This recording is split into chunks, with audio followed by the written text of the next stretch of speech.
Three, two, one. Hey, we're back live. This is going to be my quick review of the Zack Snyder Justice League. I was lucky enough to be invited by someone that got a screener to see the movie, and I just wanted to get back to everybody and kind of let them know my feelings about this movie. What was good, what was bad, what was great, what was fan service. This movie has a lot of fan service, and it's not a bad thing because I'm a fan and I enjoy being serviced. Really quickly, I'm going to do a little recap as to how we got here because this has been a really roller coaster of a road to get from the whole Zack Snyder WV verse of superheroes. I am unapologetically a huge fan of Zack Snyder. He is a visual artist. So his movies typically look great. The action is really great. His storytelling isn't always great, but I overlook that because a lot of his movies, I understand, they're kind of popcorn fun movies, and they don't really they're just there to entertain me. I'll say that in a lot of his movies are kind of what I consider Michael Bay movies, where you just they're popcorn movies. You shove popcorn in your mouth for 2 hours, you completely shut off your brain, and you enjoy the spectacle that you see on the scene on the big screen. With that said, Zack Snyder is also known for not being sometimes the greatest storyteller. So a lot of his movies have a lot of exposition. A lot of his movies have a lot of people narrating what's going to happen or kind of setting up or de-escalating the story because, sometimes he's such a great visual artist that sometimes his scripts are a little flimsy and he doesn't kind of know how to visually tell the story or maybe edit the movie in a manner that kind of brings the narrative. So he actually narrates it. In a lot of his movies, there's a lot of narration, and especially if you look at some of the movies when he doesn't do narration. The movies tend to go a little bit longer because, again, since he's a visual storyteller, my guess is that he needs more time to really tell the story that he's trying to tell.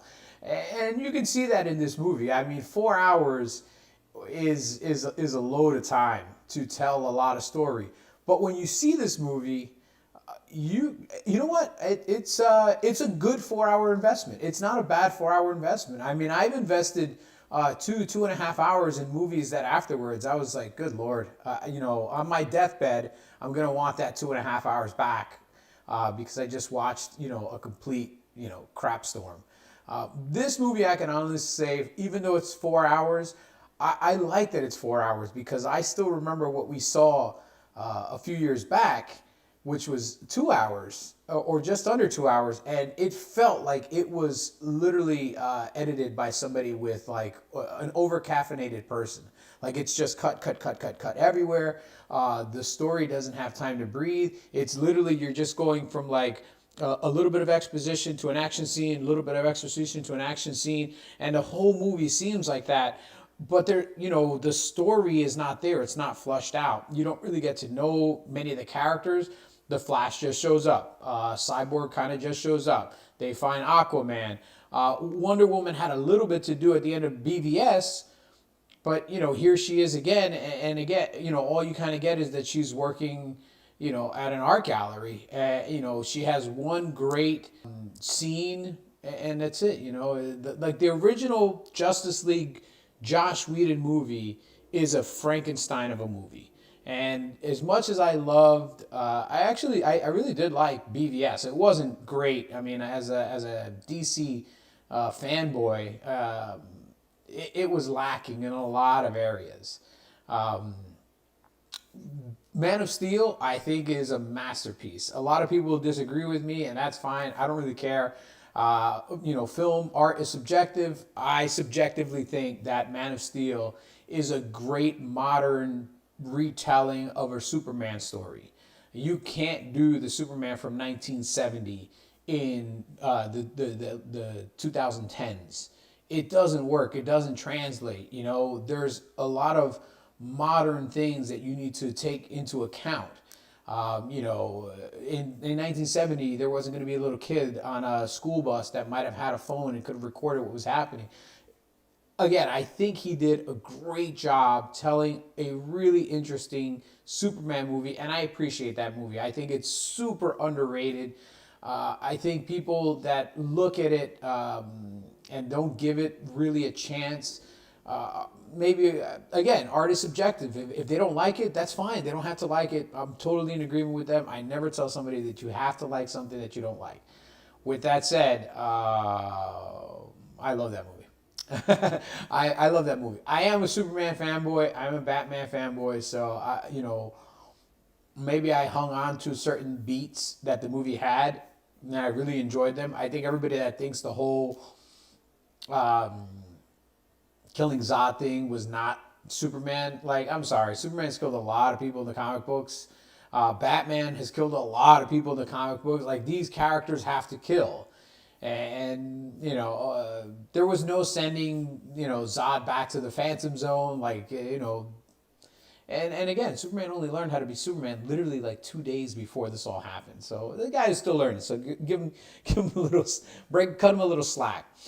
So we're going to go into the Justice League movie. I got to see it. And this is completely spoiler free. I'm not going to give away anything. But we, at least the fandom that was really into the Release the Snyder Cut, has been clamoring for this for a long time. I mean, this is years ongoing. Zack Snyder, you know, we know the tragedy of Zack Snyder. He wasn't able to finish his movie because of a family a tragedy, and that's super sad.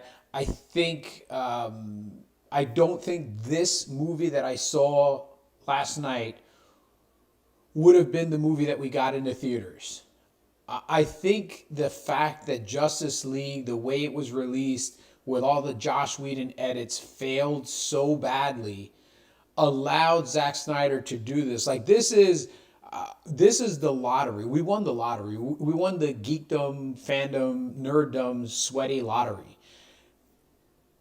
No studio is going to give a director $70+ million to go back and do a redo on a movie that they've already released, that they already invested $250-300 million into. Like, Justice League as a property right now is probably $400 million in budget between the theatrical cut that was released and this new Zack Snyder cut that's being released. This is probably combined the most expensive two films that are really one film in history. This has never happened before. I've never, in my years of life, I've never heard of a movie theater, of a movie production company going back to a director and saying, hey, you know that movie that we made that you kind of made and the fans really didn't like it? Like, it should have been $1 billion movie. I mean, the fact that it made under $700 million and it has Superman, Batman, Wonder Woman, The Flash, like, these are the marquee stars of DC, and you couldn't get to $1 billion. Like, that's a massive failure. Even though $600 million is a huge amount of money, when you take into the production costs, when you take into the marketing costs, when you take into the fact that when they release these movies into theater, they don't make every dollar that in ticket sales. Like, they work out a percentage where the theaters keep a percentage and they keep a percentage. So when a movie, you know, unless the movie theater does a weird arrangement, like Disney, everybody knows that Disney has some of the worst arrangements with movie theaters. They literally will say, we'll give you this movie to play. Depending on the movie, for the first X amount of days, you have to give us 100% of the tickets. Like, every dollar that goes to a ticket does not go to the theater. And that's why movie theaters, you know, work on a very slim margin. That's why, you know, that's why a bucket of popcorn costs $12, because they're making all their money in concessions. If you think about it, you know, if I were to release a movie into the theaters, as the movie company, I could tell the theaters, if it's a hot enough property, hey, for the first 10 days, I keep 100% of the profits. For the next 15 days, you get a third. So I'm still getting 2/3. And then after that, 20-day window, now we're going to split, 50-50 or 60-70 or whatever it is. So now, if you think about it, most people go to watch a movie in the first few weeks. By the time you get to the point, and this isn't with every movie, I'm just saying this as an example. By the time you get to the point where the movie theaters are getting the biggest chunk of the box office, the movie is already waning. Especially with blockbusters, especially with comic book properties. I mean, we see the huge numbers for opening day and opening weekend in the first 10 days and the first 2 weeks. And after like the third week, most movie theater properties, where they're testing alarm. Most movie theaters will start to lose money because everybody saw it's very, how they say, it's very front end loaded. So it makes all its money in the front end. It makes very, very little money as it goes on and on. Very few movies have long legs. I think the last movie that had like ridiculously long legs and kept getting better week after week, I know that the first John Wick movie did that. And so did The Greatest Showman. The Greatest Showman started super slow, and then the thing just kept growing and growing and growing week after week. So really quickly, I just want to go back to the Justice League here. So we're finally getting Zack Snyder's Justice League. Again, I really did not like the Joss Whedon cut of this movie. The Joss Whedon cut of this movie was god-awful. You can tell that Joss Whedon rewrote this. I don't know who else rewrote it with him. They chopped it up. What I really didn't like is the way they did it. They did a massive disservice to Batman. They did a massive disservice to Superman. I mean, all the characters, Joss Whedon tried to Joss Whedon them so much that we kind of lost a little bit of the tone that had been preset in our minds in Man of Steel and BVS. I will still go to the mat with anybody that wants to tell me that the tone was the issue. I think when we see this upcoming Justice League movie, or when you see it, since I got lucky enough to see it yet, I'm going to see it again. I'm definitely going to see it again. But when you get a chance to see this upcoming Justice League movie, you'll see how a director can truly affect the way a movie is viewed. And the way that this movie was viewed originally, and the vision that Joss Whedon had, and the vision that Zack Snyder has, are complete polar opposites. Zack Snyder, I will say this, even if you don't like Ben Affleck, the character that he played, the Batman that he played in Batman versus Superman, to me, is the closest thing to Batman. Like, not just in the action, because the action in that warehouse scene in Batman v Superman is, hands down, that is a fanboy's wet dream. That is Batman. That is like the hardcore, beat the piss out of you Batman, slinging people around, shooting people, stabbing people. Like, that's Batman. I'm sorry. Batman beats people up. And Ben Affleck's Batman beat people up. And he had a certain tone to him, which is the tone that I like. I've always been a huge fan of the Dark Knight being dark. In my eyes, and the way that I've always read the comic books, and the way that I've always come to collect myself, even watching Batman the Animated Series as a kid, in Crime Alley, the elder Waynes aren't the only ones that died in that alley. I feel the entire Wayne family died in that alley. That's the way that I look at that, because the person that came out of that alley wasn't Bruce Wayne. it was Batman. Bruce Wayne, as an innocent child and as somebody who would have gone in a completely different direction, died in that alley that day with his parents. The person that came out was vengeance. The person that came out was justice. It was the Dark Knight that came out of there. It took him years to finally put his persona into a manifestation of what he was. But Bruce Wayne died in that alley. And now Bruce Wayne is actually the mask. Batman is the person. And if you remember, for those of you who saw Batman the Animated Series, in Batman the Animated Series, they did something very subtle that a lot of people didn't pick up on. Batman always talks, even when Batman is in the Batcave with Alfred, the man who raised him, Batman still speaks like Batman. It's only when he takes the mask and the cowl and everything off that he starts to speak completely differently, and he's Bruce Wayne. And the way that I took that is this man lives as Batman, and in his disguise is he is Bruce Wayne, and that's how he's able to fund what he does in his true life. His true life is Batman. And that's the Batman that Zack Snyder gave us.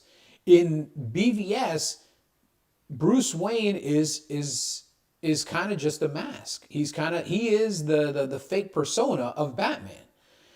And you saw that, when Bruce Wayne went to the party where he met Clark Kent for the first time, he was Batman in disguise as Bruce Wayne because he was doing Batman stuff. And even, when he was talking to Alfred, you can kind of tell that he was, I'm in disguise as Bruce Wayne. And, maybe it's only me. I think if other people kind of saw that concept, they would understand that what Zack Snyder did in BVS was amazing.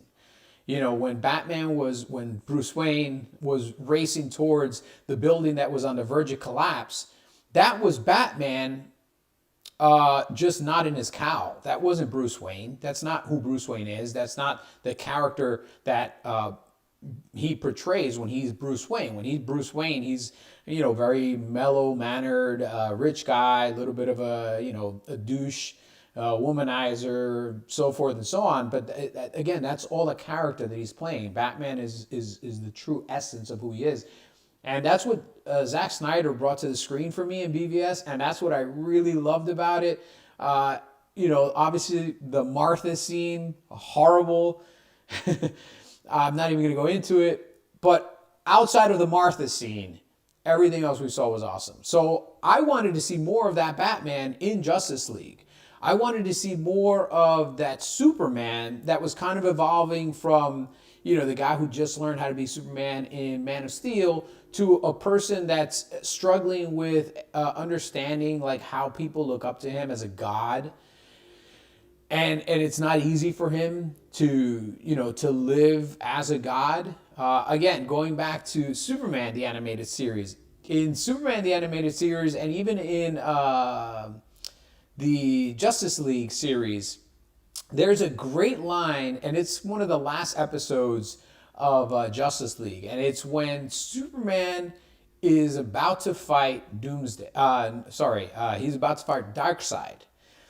And he says a great line. He's like, I have to live in a world made out of cardboard and glass. I have to live every moment of my life cognitive of how fragile the world is to me. Think about it. You have unlimited powers. You can melt through anything with your vision.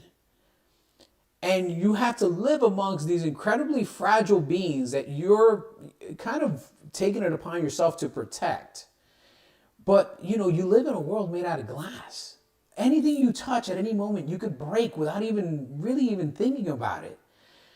So imagine how difficult it would have to be to live every single second of every single day thinking about everything you're going to do, down to just picking up a glass to drink. I have to concentrate on picking up this glass as gently as possible because the amount of strength that I have in my hands is unfathomable.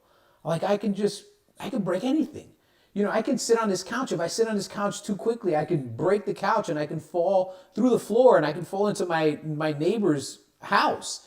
If I jump up in this room, I can fly through the ceiling.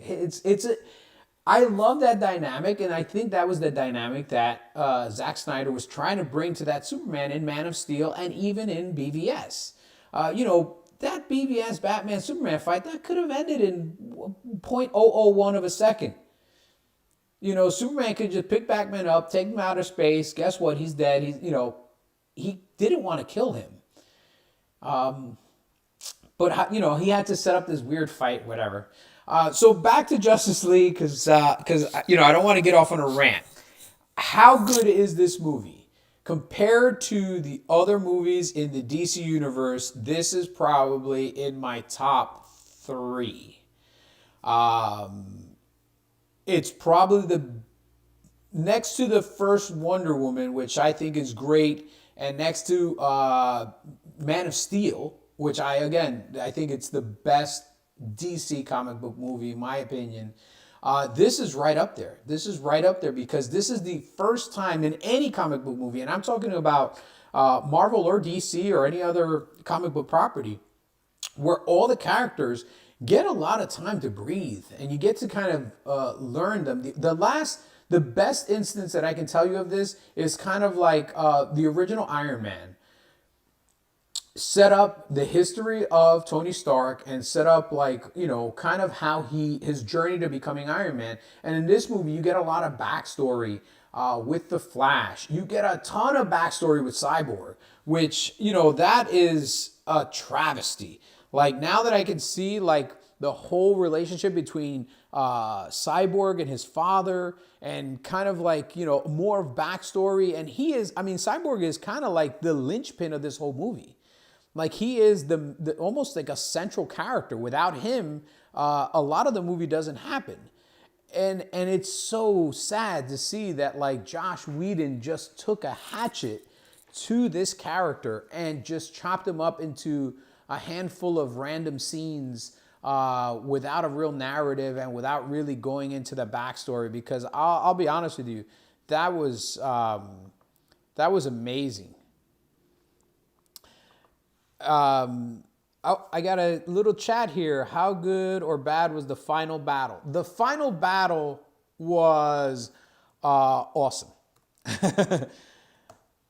The final battle is everything that we kind of wanted to see in the original final battle without all the dopiness. And I don't want to go into spoilers, but the Flash actually has something great.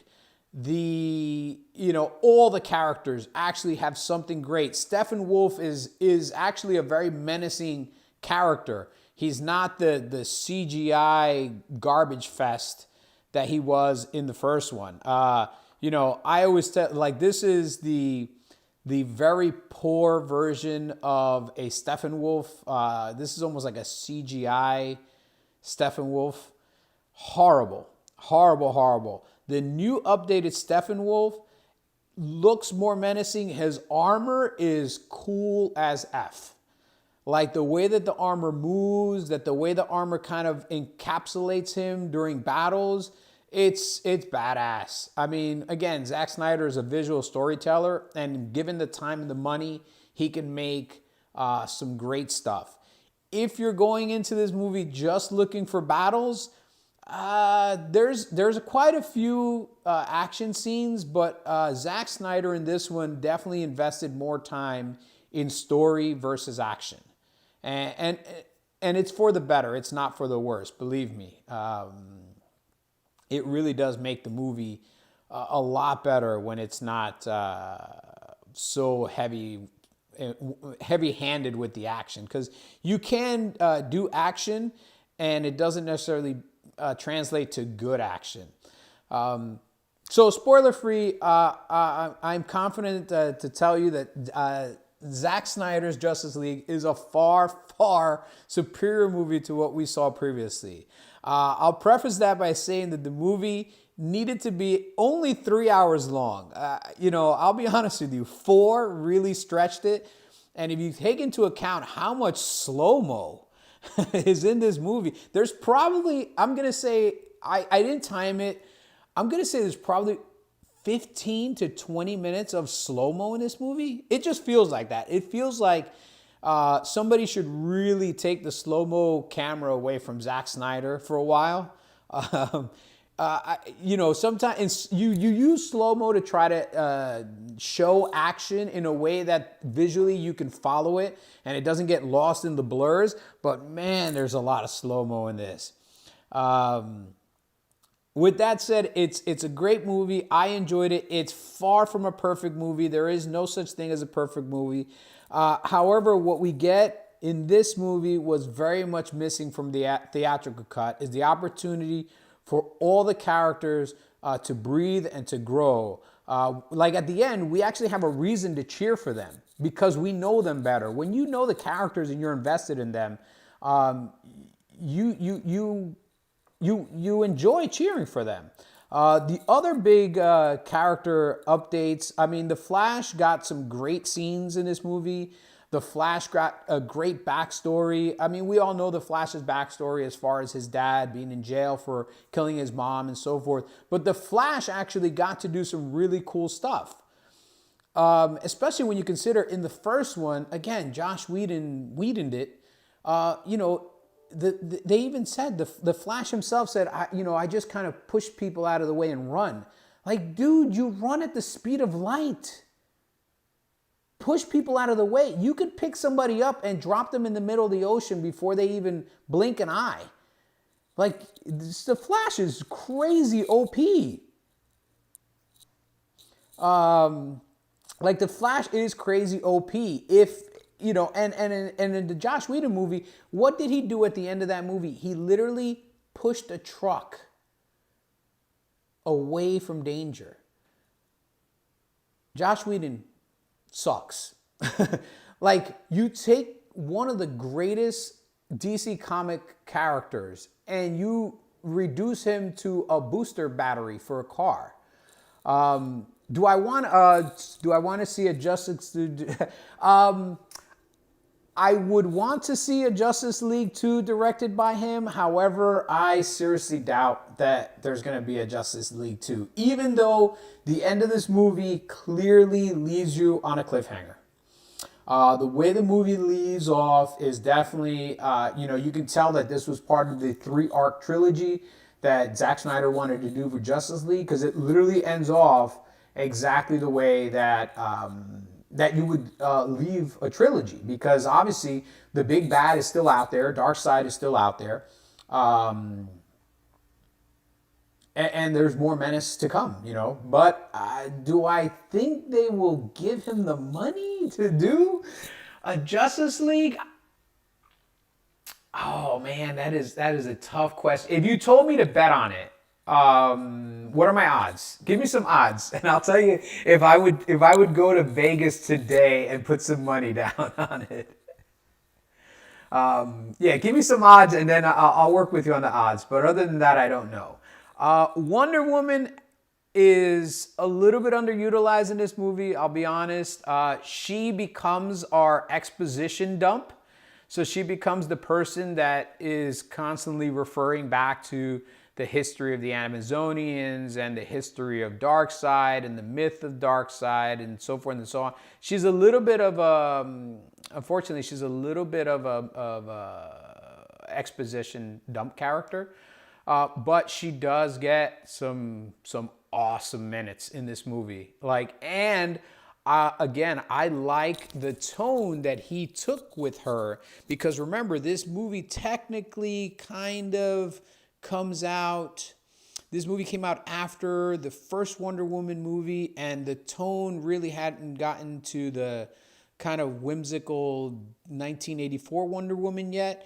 And Zack Snyder still had a very strong belief that this is a woman that grew up a warrior on an island full of nothing but warriors. And in this movie, she's a warrior. And there's no goofiness. Like, all the characters have a weight to them. Zack Snyder kind of removed all the Josh Whedon-isms out of the characters for the most part. And And Wonder Woman like kicks some effing ass, man. Like wow. Like there's a couple of scenes where I'm like, ooh, damn, that's brutal. And then the other great person that gets, a redo is Batman. Again, Josh Whedon, to me, he totally cartooned Batman out. He took the feelings and the tone that was set in BVS and he turned it around. I mean, God, Batman had some of the worst one-liners in Justice League. When Superman picks him up and says, do you bleed? And then he throws Batman against the police car, and Batman is kind of laying on the ground like, yeah, I'm definitely bleeding or something. I cringed in the movie. I was like, let me tell you something. The Batman that I have grew up knowing, the Batman that I grew up reading, that Batman could give two fucks if he's bleeding. First of all, he would not have been caught off guard by Superman. He would have showed up to the resurrection of Superman with a shit ton of kryptonite. Because Batman is always prepared. He is the ultimate Boy Scout as far as he's always prepared. And in the Josh Whedon cut, Batman was never prepared. Batman was always doing things that didn't have any planning to it. They were just random. They were stupid. I mean, Batman was kind of stupid in the Justice League Josh Whedon cut. And in this one, Batman is back to being Batman. Batman is back to being, the Dark Knight. He's a lot more serious. Unfortunately, he doesn't get all that much more screen time. It seems like a lot of the Batman footage was used in the original Snyder cut. In the original Josh Whedon cut. But there's definitely new footage of him in here, and the tone has been changed. So the way that Zack Snyder has edited, he's kind of taken out all those stupid one-liners, and made Batman more of like, the guy who's willing to lead this movie going forward. Is there a relationship? I don't want to do spoilers on here, man. Just because I didn't say this was a spoiler one. But the relationships with all the characters are more fleshed out. Let's put it that way. SK, let's put it that way. All the characters are a lot more fleshed out. All of the characters give you some meat on their bones. They give you something to cheer for. Even Aquaman is completely different than, I'm not going to say 100, but he's a different tonal character than the Aquaman we saw in Justice League. He's definitely a different tonal character from the Aquaman we saw in the Aquaman movie. And, in the Aquaman movie, he's like a surfer bro. And in the Justice League movie, he was also a little bit of a surfer bro. And in this movie, he still has his surfer bro-isms, but he doesn't have like these cringy scenes where he's sitting on the Batmobile. Like, there's still scenes that are in this movie that are from the other movie. I'm going to say about 40 minutes to 50 minutes of this movie are scenes from the original movie. The other 3 hours and 10 or 20 minutes are scenes that we hadn't seen before, or scenes that have been stretched out to give more narrative purpose.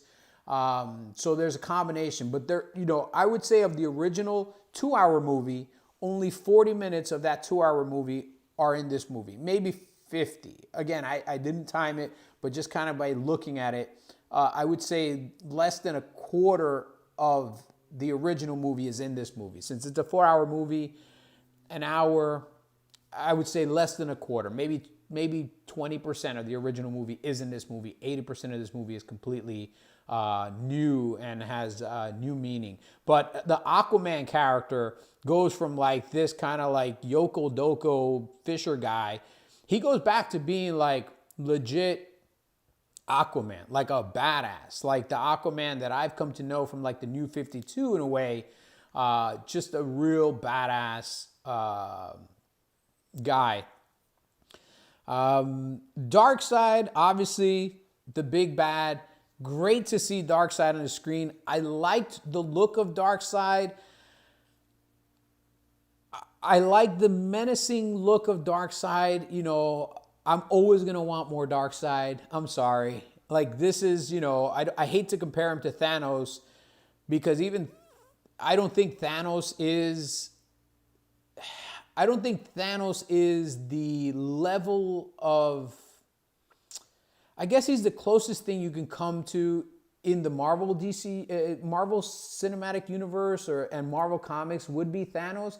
But I've always felt that Darkseid is even worse than Thanos because Thanos has an idea and his idea is what it is.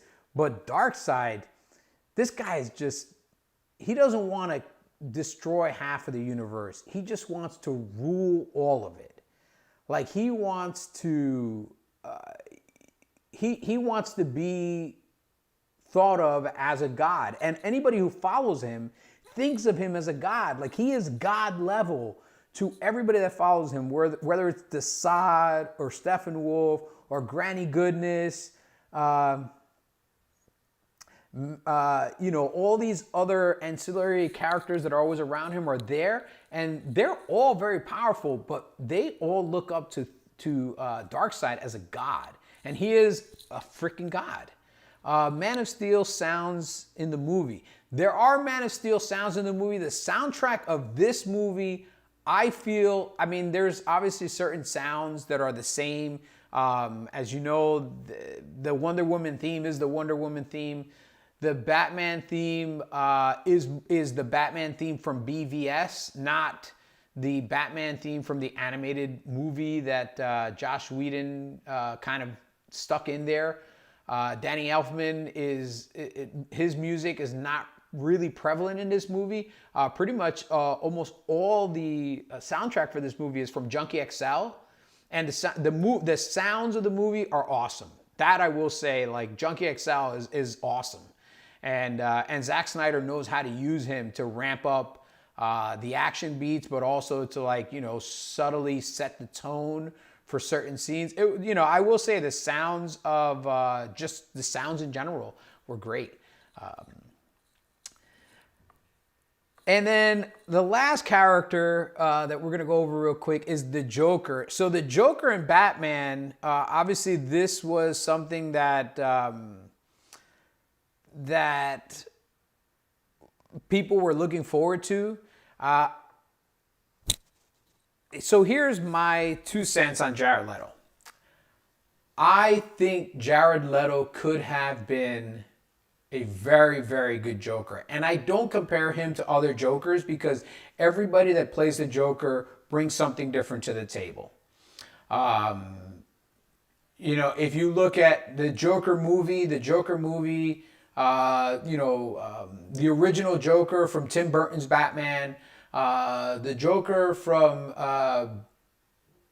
The Dark Knight Rises, every Joker, everybody that plays a Joker brings something new to the table. And since the Joker is such like a pliable character, like all you have to think about is the essence of the Joker is chaos. And then take that into account.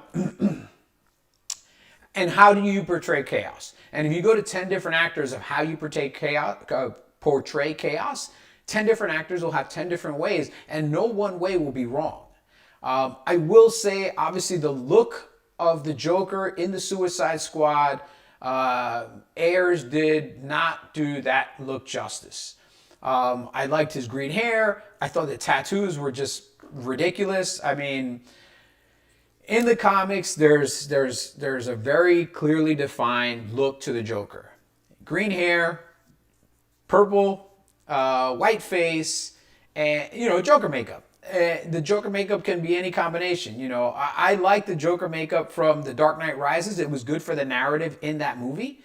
I like the look of Jack Nicholson's Joker because that was very Jack Nicholson. That was very 90s, late 90s, early 90s, late 80s. And I even like the look of Joaquin Phoenix's Joker, which was a little bit more grounded in what we can call reality for the most part, without being reality. But it was a really good look, and the movie was awesome. And again, 3 different actors portraying this same character, all of them getting critical acclaim, and all of them playing it completely different. All of them played it completely different. And I still believe that had Jared Leto had better direction, had Jared Leto had better, the creative look of the Joker wasn't so, it kind of triggered a lot of people. Oh, he's got tattoos, he's got this, he's got that. I think all of that kind of didn't help him. And then the movie itself didn't really help him. From what I understand, a huge amount of the Joker's story is sitting on a cutting room floor somewhere. I still to this day believe that the Suicide Squad should have been the Suicide Squad trying to go after the Joker. That would have kept everybody more or less on mortal ground, so you're not fighting some shaky woman who's a witch, some mythical creature, some this or so that. I think where they missed the point on the Suicide Squad is the Suicide Squad weren't really truly metahumans. There was one metahuman, or two. There was Diablo and there was Killer Croc. Everybody else was just a human with like a weird ability. Bullseye, Deadshot, he shoots and never misses. Harley Quinn she's just a girl with a bat. She might be a great fighter, but she's a girl with a bat. Boomerang is literally a guy with a boomerang. Like, so why would you put these normal people to fight against these overpowered super beings? Like, they should have just had her go after the Joker. That would have made for a great movie. And I think somewhere, David Ayers will tell you that there's a cut of his movie that he hopes to get $75 million to complete, is sitting somewhere that he can literally make into a Suicide Squad, the Air cut or whatever, a director's cut. And I think it would be a hell of a lot better than the shitstorm that we got in the Suicide Squad, the first Suicide Squad. Thank goodness all the nightmare fuel scenes are out of this movie. There is no mustache gate. That was really bad. So, outside of the movie, do I have a gripe? I have one gripe, and that gripe is actually with HBO Max. I think HBO Max is doing a very big disservice to themselves by releasing this entire movie in one episode, releasing it as a 4-hour movie. I think that if we look at what Disney has shown and what Hulu has shown and what all these other streaming services have shown, when you release something on streaming and you do it over several weeks in short little bursts, it actually brings more attention to the property for a longer period of time than releasing the entire thing. And I always go back to the Netflix model. Netflix releases Cobra Kai. For about 2 or 3 weeks, huge. Everybody's talking about Cobra Kai. Everybody's ranting. Oh, I saw the whole season. I just finished it. Blah, blah, blah, blah, blah, blah, blah. All right, great. Then after 2 or 3 weeks, it disappears and it's out of the consciousness. It's out of the ether. It's no longer in the zeitgeist. It's gone. Nobody is talking about Cobra Kai right now. I feel that HBO Max is doing them a massive disservice by releasing this movie all at once. I think, and again, I think the numbers will even show it, because if you look at Disney's numbers while they were releasing The Mandalorian week over week, and you look at the Disney numbers as they were releasing WandaVision week over week, they literally saw an increase in subscribers week after week after week. Not to mention, they didn't even need to advertise it, because after 2 weeks, the internet took over and everybody just started talking about WandaVision. It was everywhere. They have the metrics and they released them. The Hollywood Reporter had released some metrics a couple of weeks ago about the viewership and how steep of an increase it went from episode 1 to episode 2 to episode 3 to episode 4 to episode 5 to Jesus Christ. These people are killing it. And the reason for that is because they are allowing the fandom to become part of the narrative. The fans are actually going out and bolstering the viewership because we're going on. Like me, I was going on and I started making WandaVision videos. I stopped making them because, to be quite honest, I really got frustrated with like all the conspiracy theories and everything else, and I felt there was an oversaturation. But for Marvel, that's great. They're not paying for advertising. We're advertising it for them, and we're giving fandom. Fandom is a community, and as a community, we like to talk with one another.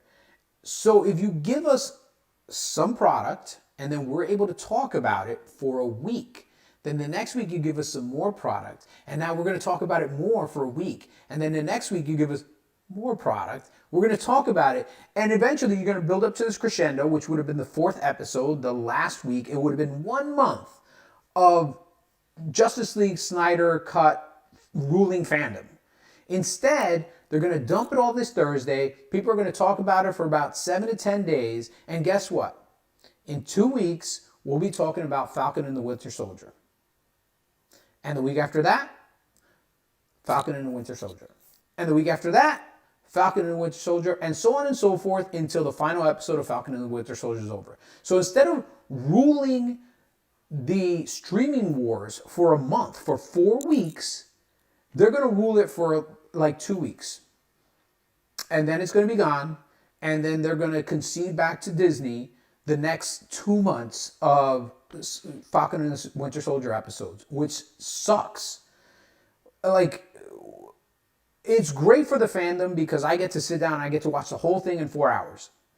It's horrible for the fandom and for HBO Max because this was an opportunity to really bring eyes to your service. I personally think that the HBO Max service is amazing. I love it.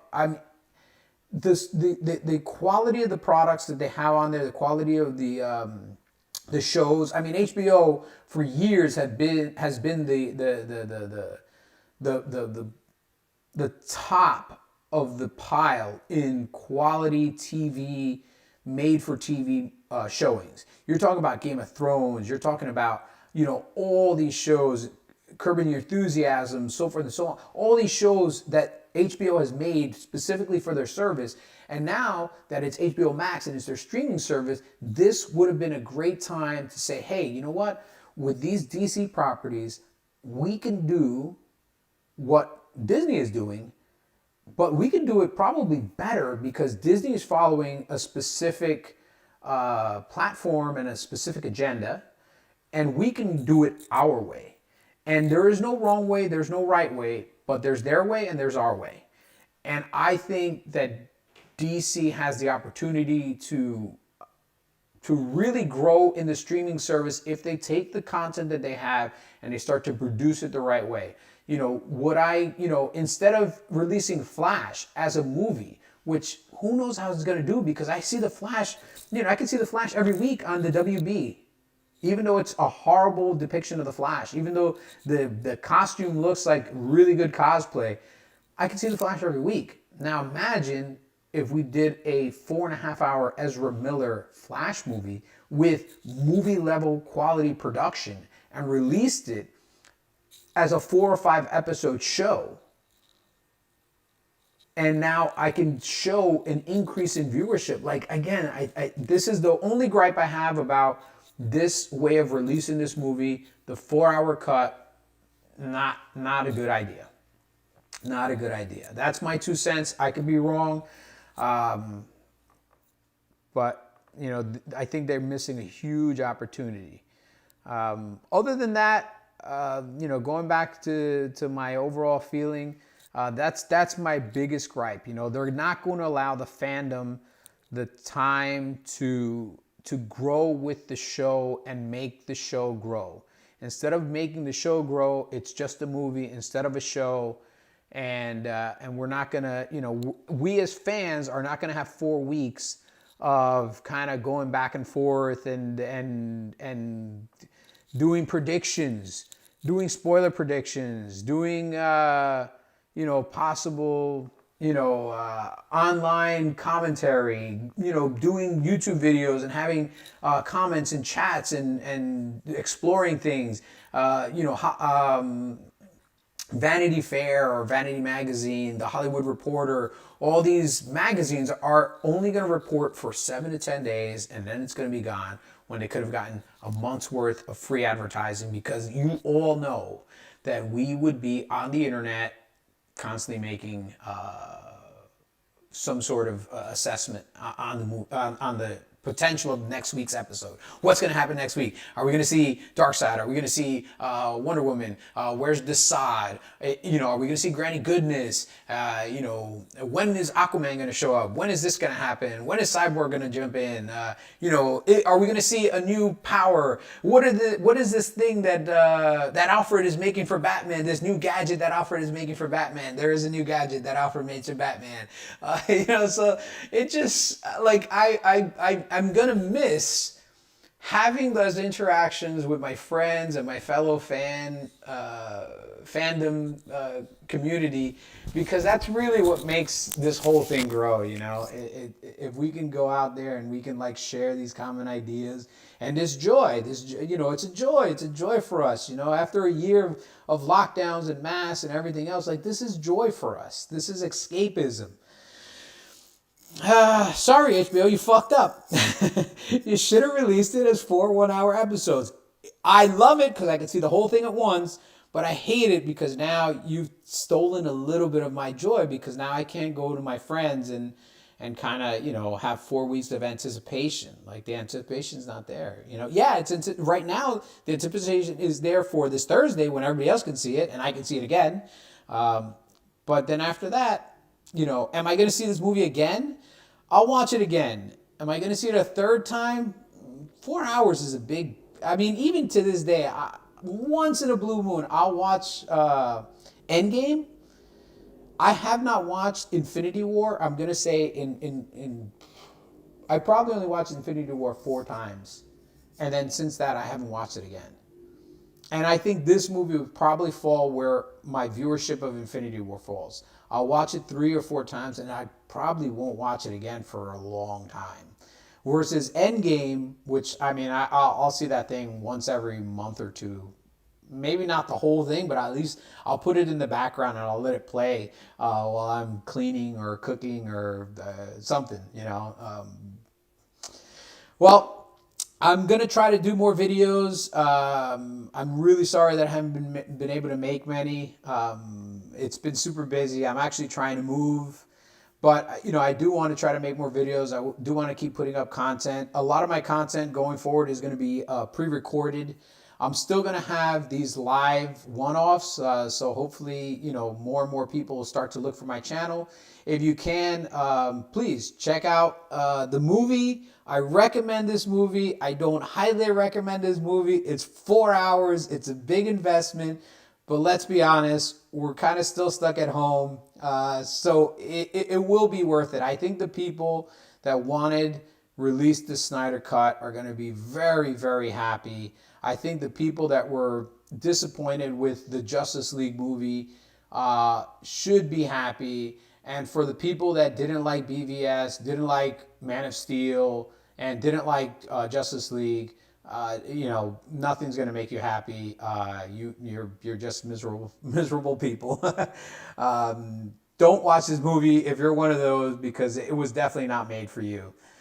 So the last thing I would say is, again, please check out the movie. Come back, share your thoughts. Email me if you have any questions. So I actually have an email link, which is just live right now, and I'm going to put it in the description below. And the email link is lewis@lewisortega.com. I'll answer any of your emails on a future show. And as always, please like, comment, subscribe. I don't get paid for this. I do this out of my own free time and will, because I love movies, and I love to share my feelings with movies with other people that love movies and love comics and love the entire genre. So, the more support that I could see, the more enthusiasm it gives me to get up and put all this stuff together, because it does take a lot of time and effort, but I like doing it. So I hope to see you all again. And until next time,